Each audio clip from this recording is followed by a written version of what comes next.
नमस्कार, आप सभी का इस YouTube चैनल में हार्दिक स्वागत है।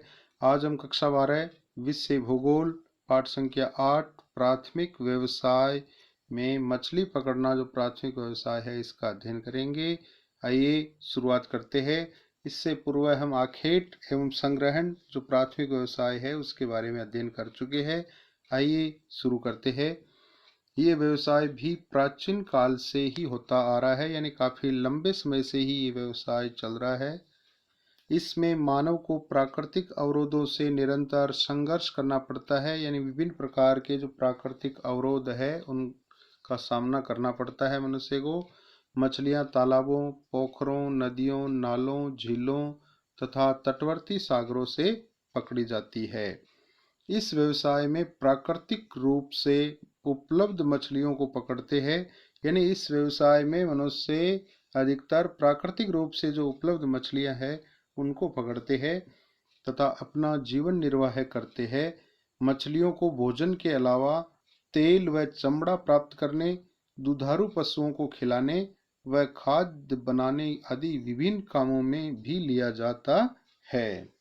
यानी मछलियां जो है वो भोजन के रूप में काम में ली जाती है और इससे तेल निकाला जाता है और इनसे चमड़ा प्राप्त किया जाता है, दुधारू पशुओं को खिलाया जाता है और खाद बनाने आदि काम में भी ली जाती है। यहाँ पर ये चित्र दिखा रखा है मछली पकड़ने का व्यवसाय में जो लोग लगे हुए हैं और विभिन्न प्रकार की जो मछलियां हैं वो दिखा रखी है। आगे देखते हैं। यहाँ पर ये चित्र दे रखा है केरल में मछली पकड़ने के जाल। आइए देखते आगे। तकनीकी विकास व बढ़ती जनसंख्या की उदर पूर्ति की मांग के कारण मत्स्य व्यवसाय में आधुनिकीकरण हुआ है। यानी टेक्नोलॉजी का विकास हुआ है, जनसंख्या भी तीव्र गति से बढ़ रही है, तो जनसंख्या की उदर पूर्ति या खाद्यान्न के रूप में पूर्ति करने के लिए और डिमांड बढ़ रही है दिन प्रतिदिन, तो मत्स्य व्यवसाय जो है उसका आधुनिकीकरण हुआ है। मछलियां ताजे पानी के स्रोतों यानी फ्रेश पानी के स्रोतों तथा खुले व तटवर्ती समुद्रों में पकड़ी जाती है। यानी अधिकतर मछलियां ताजे पानी के स्रोत जो है वहां पर, खुले व तटवर्ती जो समुद्र है वहां पर पकड़ी जाती है। समुद्रों में शीतोष्ण कटिबंधीय क्षेत्रों में ठंडी और गर्म धाराओं के मिलन स्थलों पर अधिक पकड़ी जाती है। Very important. क्या करें कि समुद्रों में शीतोष्ण कटिबंधीय क्षेत्र और वहां पर ठंडी और गर्म जो जल धाराएं हैं वो मिलती है, उस स्थानों पर या उन स्थानों पर अधिक पकड़ी जाती है। विश्व में मछली पकड़ने के प्रमुख क्षेत्र निम्न है। पहला है उत्तरी प्रशांत महासागरीय तटवर्तीय क्षेत्र। दूसरा है उत्तरी अटलांटिक तटीय अमेरिकन क्षेत्र, यानी उत्तरी अटलांटिक तटीय अमेरिकन क्षेत्र। उत्तरी पश्चिमी यूरोपियन क्षेत्र और 4 नंबर है जापान सागरीय क्षेत्र। तो ये विश्व में मछली पकड़ने के प्रमुख क्षेत्र है। अब आगे अपने देखते हैं पशुचारण। अगला जो प्राथमिक व्यवसाय है पशुचारण। आखेट व संग्रहण पर निर्भर रहने वाले मानव समूह ने जब ये महसूस किया कि इनसे ढंग से जीवन यापन नहीं हो सकता है, यानी आखेट और संग्रहण पर मनुष्य निर्भर रहा, तो फिर मनुष्य ने अनुभव किया या महसूस किया कि इनसे ढंग से जीवन यापन नहीं हो सकता है, अच्छे तरीके से जीवन यापन नहीं किया जा सकता है। तब मानव ने पशुपालन व्यवसाय को अपनाया, तब यानी पशुओं को पालना शुरू किया।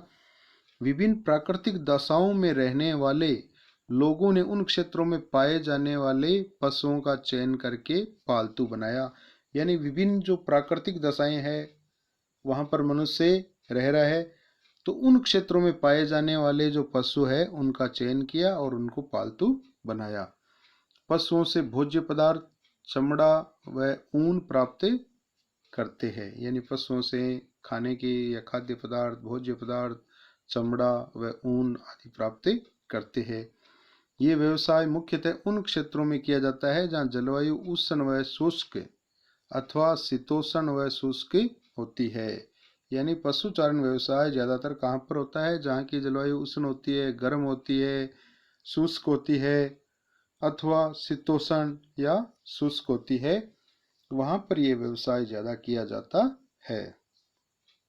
तथा धरातल उबड़ खाबड़ व पर्वतीय होता है, और धरातल भी ज्यादातर उबड़ खाबड़ व पर्वतीय होता है, जहाँ पर कृषि कार्य करना इतना आसान नहीं होता है, इसलिए ये पशु चारण का कार्य वहाँ पर सूटेबल रहता है। पशुपालन के मुख्य क्षेत्र देखते हैं। सर्वप्रथम है उष्णकटिबंधीय घास के मैदान। ये 5 डिग्री से 30 डिग्री अक्षांशों के बीच में फैले हैं। ये यानी 5 डिग्री उत्तरी अक्षांश या दक्षिणी अक्षांश दोनों तरफ 5 डिग्री से 30 डिग्री अक्षांशों के बीच में फैले हैं, जहां वर्षा का औसत 100 सेंटीमीटर से कम है। घास की ऊंचाई 1.8 से 3 मीटर के बीच होती है, यानी काफी लंबी लंबी घास होती है। इन घास के मैदानों को सूडान में स्वाना, वेनेजुएला में लानोस, ब्राजील में कंपास तथा दक्षिणी अफ्रीका में फार्कलैंड के नाम से जाना जाता है। काफी इंपॉर्टेंट है कि उष्णकटिबंधीय घास के मैदानों को किन देशों में किस नाम से जाना जाता है।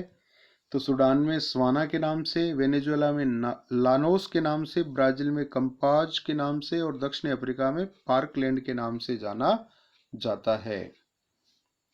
आइए आगे देखते हैं। और यहाँ पर ये सूडान में ऊंट पालन का चित्र दिखा रखा है, और ये भारत में पशुचारण पशुओं का चित्र दे रखा है, पशुपालक दर्शा रखा है। अब अपने देखते हैं शीतोष्ण कटिबंधीय घास के मैदान। शीतोष्ण कटिबंधीय घास के मैदान ये 30 डिग्री से 45 डिग्री अक्षांशों के बीच फैले हैं। यहाँ वर्षा का औसत 50 सेंटीमीटर है। वर्षा का औसत कितना है? 50 सेंटीमीटर लगभग। इन घास के मैदानों को रूस में स्टेपिज, संयुक्त राज्य अमेरिका में पंपाज, ऑस्ट्रेलिया में डाउन्स के नाम से जाना जाता है। तो शीतोष्ण कटिबंधीय घास के मैदान जो विभिन्न है वो काफी प्रसिद्ध है। किस देश में किस नाम से जाना जाता है, ये कंपटीशन एग्जाम में पूछा जाता है। तो रूस में स्टेपिज, संयुक्त राज्य अमेरिका में पंपाज, ऑस्ट्रेलिया में डाउन्स के नाम से जाना जाता है। आइए आगे देखते हैं। मरुस्थलीय क्षेत्र, थार मरुस्थल जो अपने भारत में, कालाहारी मरुस्थल जो अफ्रीका में है, अरब मरुस्थल, ये जो मरुस्थलीय क्षेत्र है यहाँ पर भी पशु चारण कार्य किया जाता है।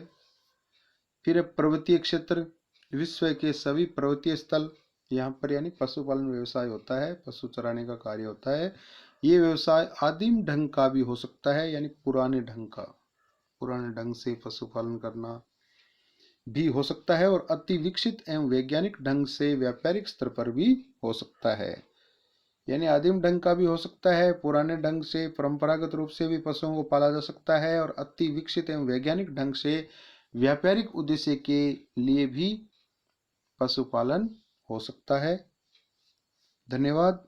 आपने अभी तक इस चैनल को सब्सक्राइब नहीं किया है तो सब्सक्राइब भी अवश्य करें, ताकि आपसे